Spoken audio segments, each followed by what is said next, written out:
حطي بقى البرتقان بقشره في الخلاط كده وانسي اي طريقه جربتيه بيها. هنعمل حاجه حلوه جدا سهله وبسيطه. هتجيبي حبايتين من البرتقان تغسليه وتقطعيه بالشكل ده، وتحطي لهم نص كوبايه ميه وتضربيهم. بعد كده هتجيبي مصفى وتصفيه كويس جدا علشان ما يبقاش فيه اي تكتلات او اي قشور.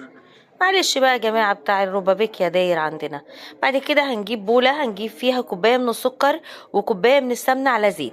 تقدري تحطي زيت بس او سمنة بس او الاتنين مع بعض، وبيضاية وشوية من الفانيليا سايلة او بودر اللي موجودة عندك. بعد كده كوباية من عصير البرتقال اللي احنا ضربناه مع بعض. بعد كده هنزل بكوبايتين ونص من الدقيق مع رشة ملح ومعلقة كبيرة من البيكنج باودر او باكت من البيكنج باودر.